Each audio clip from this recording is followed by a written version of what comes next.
There we go, guys. That is the podcast music that starts off, so you know that you're at Dirt Bike Channel. You're on the Dirt Bike Channel podcast. I'm Kyle Brotherson. I am your host. You probably know me, and I'm just going to jump right into this. Is aftermarket really better? So tons of guys are putting stuff, like tons of aftermarket parts on their bikes. I mean, seriously, there is so much that gets spent on the off-road segment of dirt bikes. It's just kind of staggering. I actually think that more money is spent on the off-road world than on the motocross world and aftermarket parts. I could be totally wrong on that, but I feel like the guys here that are doing off-road riding, like you and me, we are spending more money. I think we are spending more money on our bikes. I mean, think about it. You've got everything from skid plates to protective parts, radiator guards, billet covers. I mean, don't even get me started on that. There's a billet anodized cover for every single thing on your bike. You've got other billet parts. You've got auto clutches. You've got steering dampeners. You've got disc guards, swing arm guards, aftermarket plastics, grips, foot pegs, levers, risers, different aftermarket bars.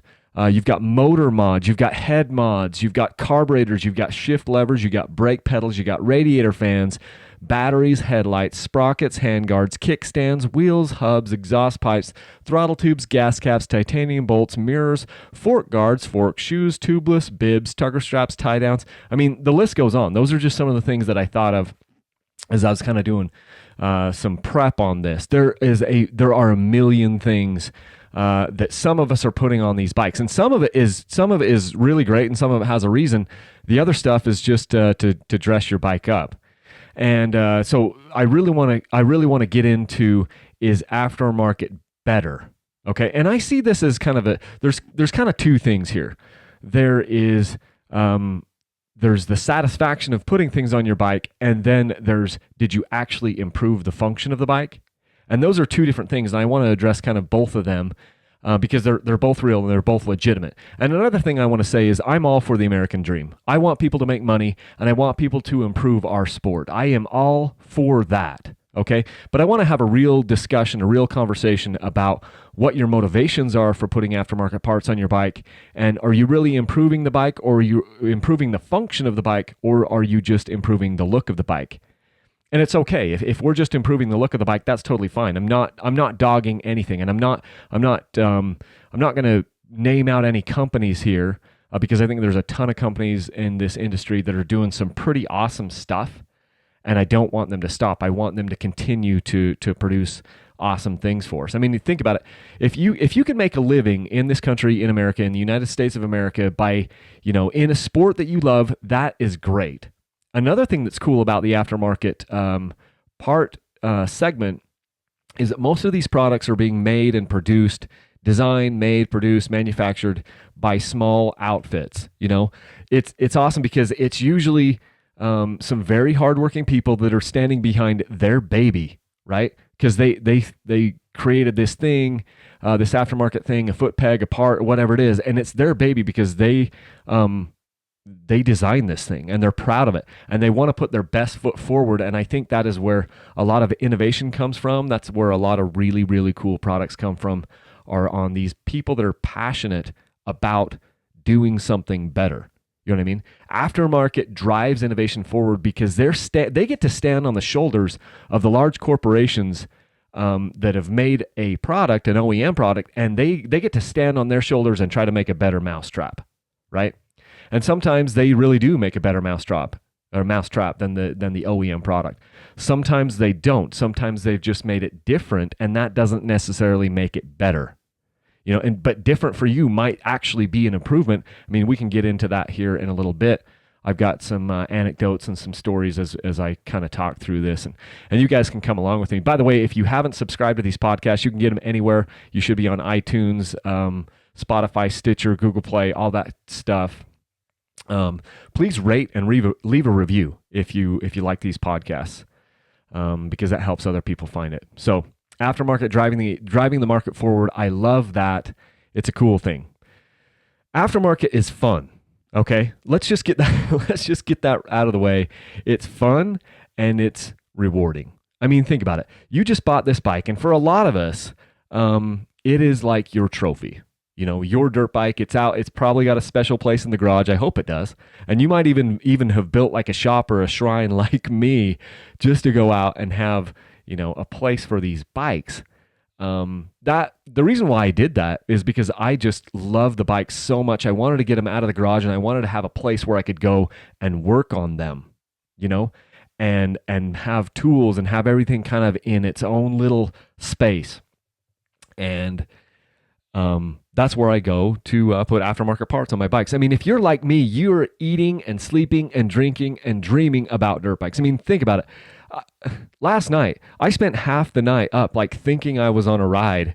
And, so a lot of times I'll spend, the better part of the first part of the evening trying not to think about dirt bikes so that I can fall asleep. I mean, sometimes it's a curse. And if you fall victim to that curse, then you're probably the person to listen to this podcast, and you're probably putting, various aftermarket parts on your bike. You might be the guy that is putting thousands of dollars onto the bike, and we'll talk about that in a little bit. And that's okay. We just want to talk about, maybe the returns that you're getting on that.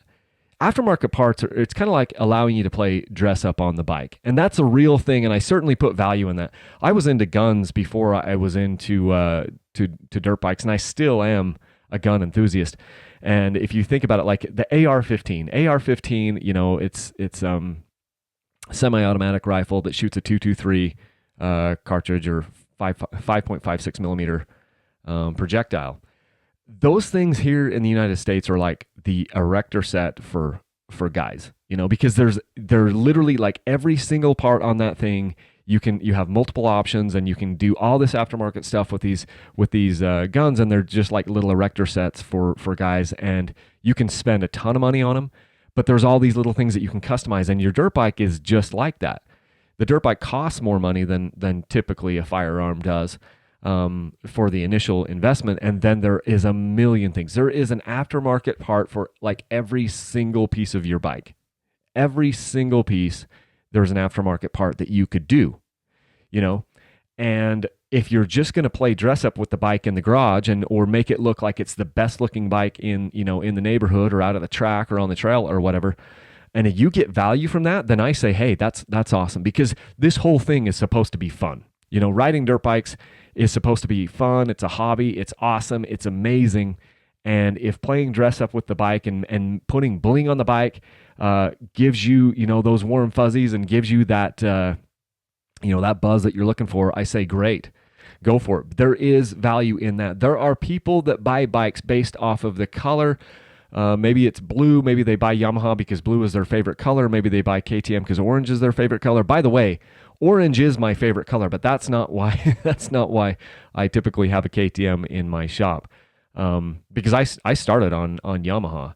I've had a lot of different bikes over the years, but I started on Yamaha. I didn't start on KTM because it was orange. I knew KTMs were orange. I didn't care. I started on Yamaha because I thought that would be a good bike, and then I've gone from there. But it is, and even with my truck, like I want my truck to look good, and so I've done some things in the aftermarket to my truck to make it look good. I put a lift on this one. I didn't put a lift on the last one, but I put a lift on this one. I have aftermarket wheels on there and big tires, because I like the way that looks. And that is a thing. It's a real thing. It makes me like the truck more. I mean, before this truck, I had a Super Duty. It was a Ford F350, Super Duty. I didn't like the way the truck looked, and I wasn't super satisfied with it. I put wheels and tires on that truck, and that increased my satisfaction level of that truck enough for me to keep it, for several more years. And that really made a difference to me. And that's one of the things that aftermarket parts can do for you. I remember my buddy Sam years ago, he bought a 2013 KTM 250 XC, and that was back when still KTM and a lot of these manufacturers were, and they'll go in cycles, but they were putting they started to put the black wheels on the bikes, the black rims, black wheels. At least the race teams were doing it. And Sam got this 250 XC in 2013, and it still had like the silver wheels, the brushed aluminum wheels. And he didn't want to ride the bike until he until he put black wheels on it. And at the time, I remember thinking like, well, that's kind of odd. But now I get it. Like to Sam and to a lot of us out there, our dirt bikes mean so much to us. It is a trophy, it's this trophy. It's this ideal. It's this expression of who we are. And if you can put aftermarket parts on your bike and change the look of the bike, and that makes it even more valuable to you. And I get that. And so if putting these parts on the bike makes it more valuable to you, then bam, that's awesome. That is awesome, because that increases, your enjoyment of that bike and fulfillment and everything, So part of the fun of this is that we get to go out in the garage and we get to use our tools, or out in the shop and we get to use our tools. You get to use your hands to work on this trophy that we call a dirt bike, and there's something rewarding with that, because a lot of us don't have jobs where we're doing, manual labor. I certainly haven't had one for several years. I worked a desk job, where I was selling SSL certificates is what I was doing. And so everything that I was doing is in front of a computer or on the phone, selling, and sometimes we'd go out and we'd do sales trips and things like that, but I wasn't making anything with my hands. I wasn't doing anything with my hands. And putting aftermarket parts on your bike gives you that. It's almost fulfilling like this primal instinct or this primal need that we have to use our hands and to make something better, especially on this thing that we love already, which is this dirt bike. So that is really cool. That's really fun. And there's something about this perceived idea of improving something or making something better that I think is extremely satisfying for a lot of people. I called it a primal instinct, and I think that's an accurate description.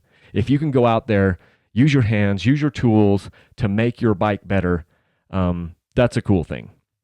And it fulfills this need and this desire that is deep down in us, if that makes sense.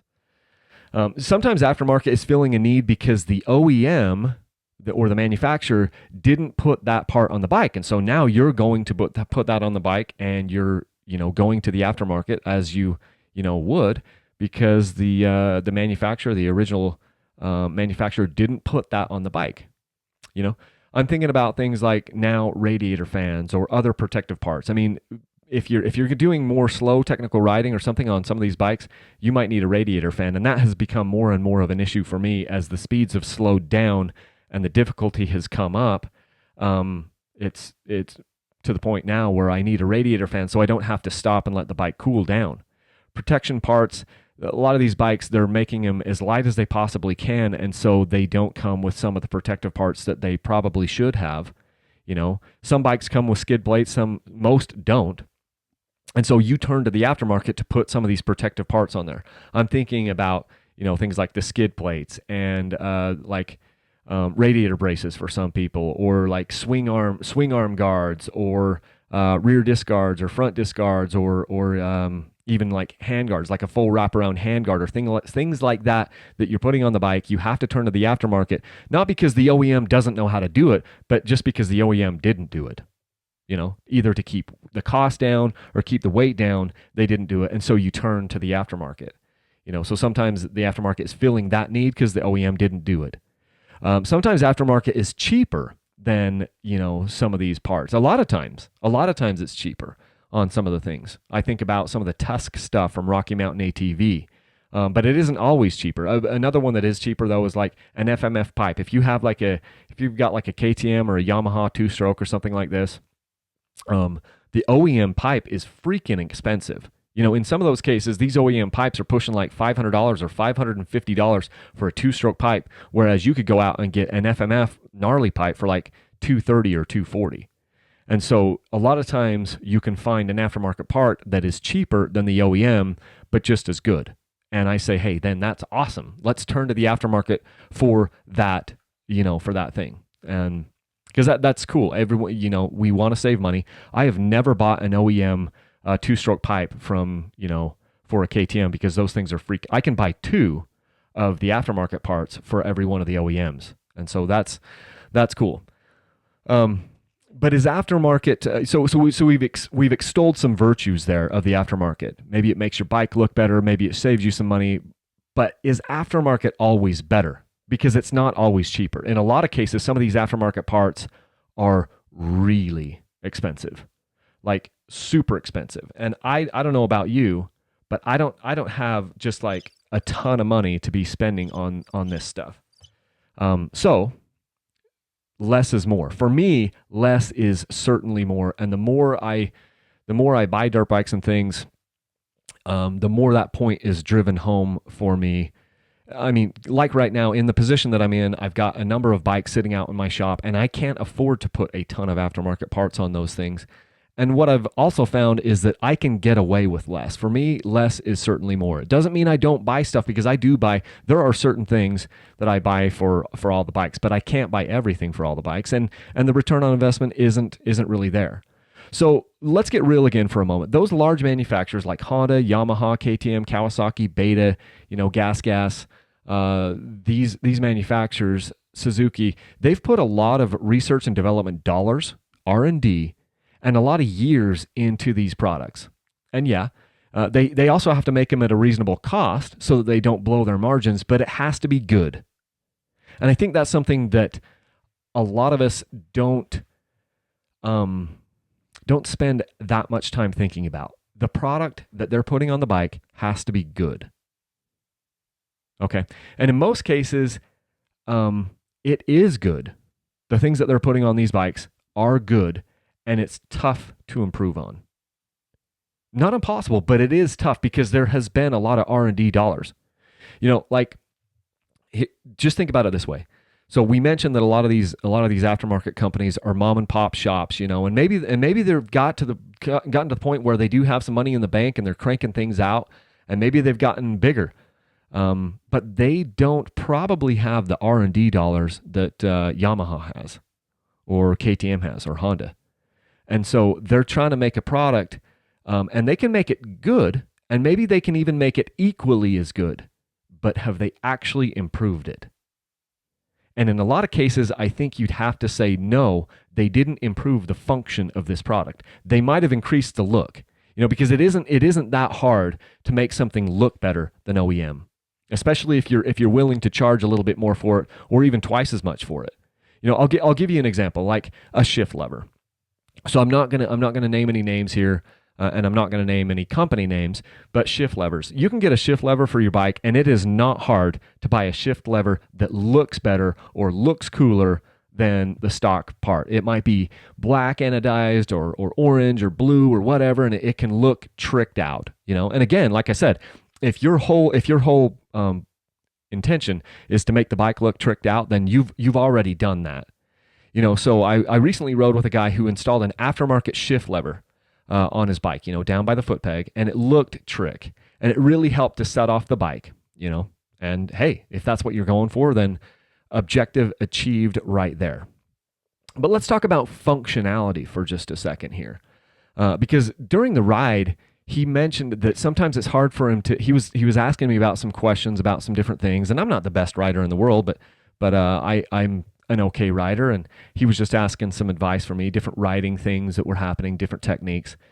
And he mentioned that it was hard for him a lot of times to get his boot under the shift lever to upshift the bike. I think we were talking about standing up on the pegs, and he mentioned like sometimes it's really hard for him to get his boot down under the shift lever and pull it up, and get into that higher gear. And I hadn't really studied his bike, and so I just said, yeah, well, it's, sometimes you have to get your foot under there and you have to get to the side or whatever, and we just kind of talked through it. But then when we got back from the ride, I started looking at his bike, and I noticed something right off the bat. I showed him why it's harder for him to shift than me. Yes, his shift lever looked awesome, but the design of that shift lever brought the tip of the shifter closer back to the foot peg than the OEM, than the stock. And I showed him on my bike, because we had bikes that were essentially identical. And I'm like, look, your shift lever, although it looks awesome, it brings it close. It brings the tip of the shift lever closer to the peg by about 3/4 of an inch.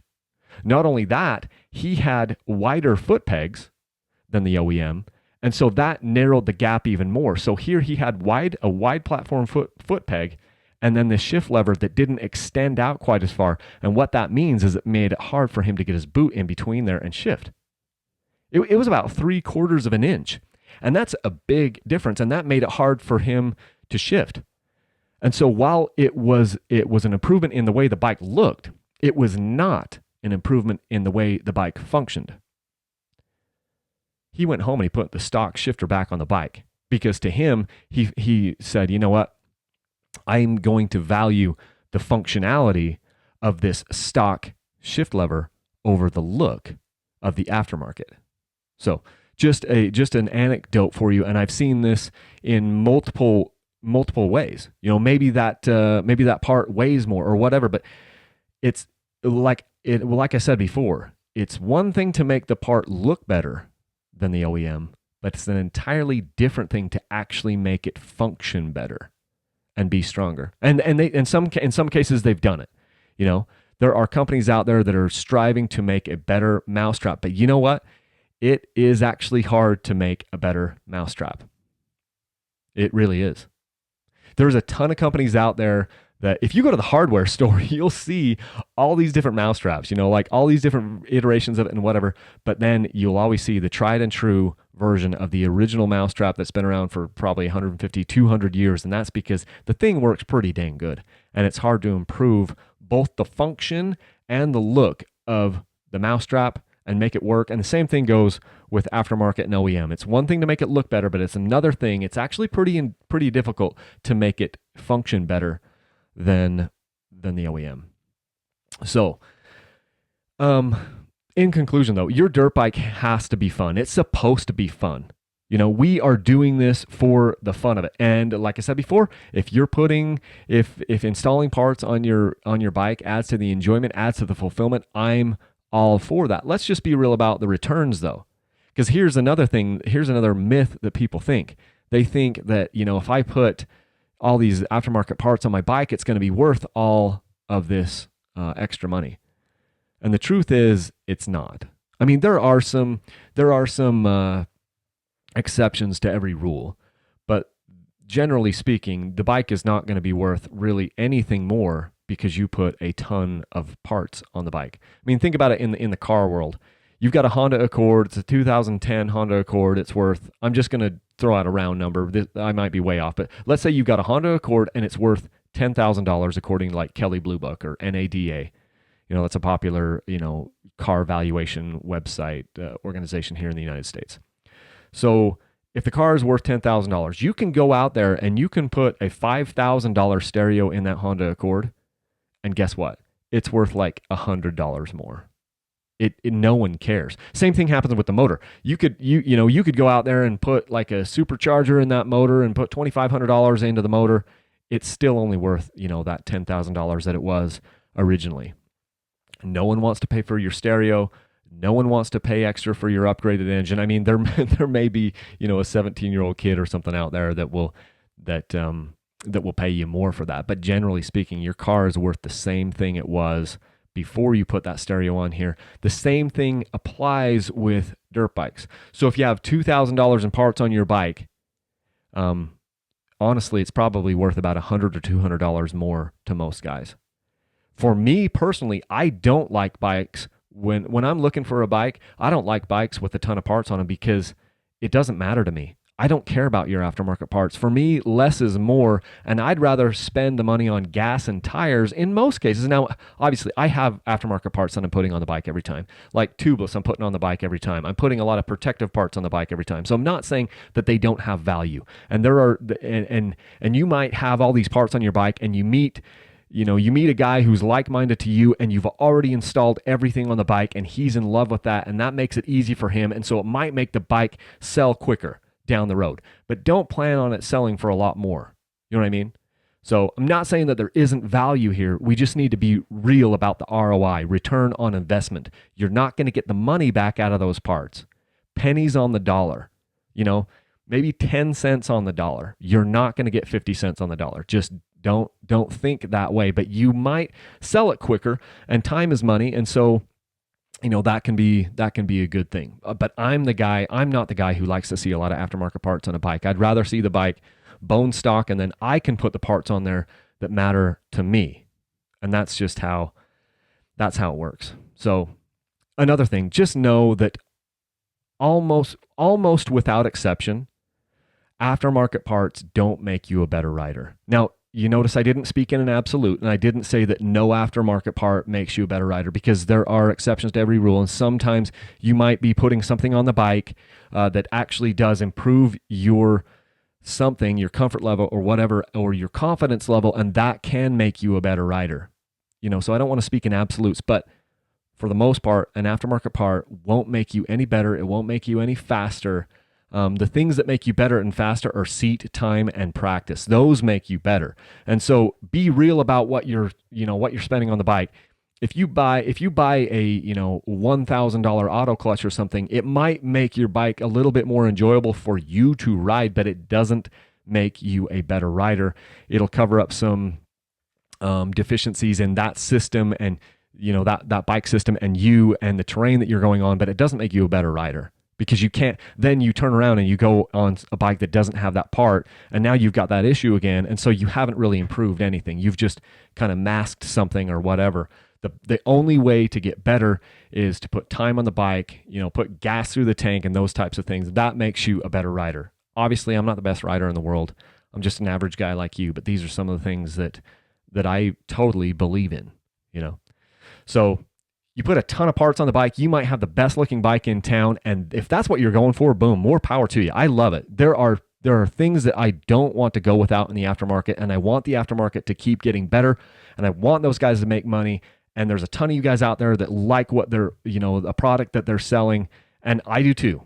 There's some awesome stuff that is out there now in the aftermarket. And I like to review those things. I like to use those things. If it's a protective part, something like that, I love it. Let's keep having more of it. Let's keep innovating. Because like I said, if the part is that much better, if an aftermarket part is that much better, in some cases, it'll force the OEM to step up their game and come up to that level, which is the cool thing, So that's kind of what I've got on aftermarket. If you guys have questions about this, send me an email. The best way to get in touch with me is kyle@dirtbikechannel.com. You can hit me up on social media too, but I'm not as quick at answering those emails. If you have podcast topic suggestions, reach out to me, Kyle at Dirtbike Channel, and I'll put it on the list of podcast topics to cover. I want to interview a lot of different people as we go through this and just have some good time. Have a good time. Also, remember that if you're listening to this podcast before December 15th of 2019, you still have time to enter the sweepstakes for those 2 KTMs that I'm giving away. It's a 2019 KTM 250XC and a 2020 KTM 300 XC TPI. Every $5 that you spend on my website during the promotional period gives you 1 entry into that. No purchase is necessary. There is also a mail-in way to enter this thing. And that is what I've got for you guys today. So that is the outro music, as you can tell.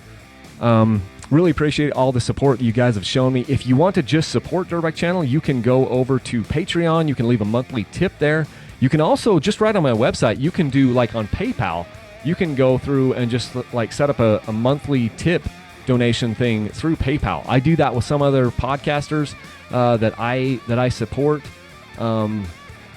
And yeah, just spreading good out there in the world. If you put good out there in the world, I think good will come back to you. I'm a firm believer in that, and I am trying to put as much good out into the world as I can.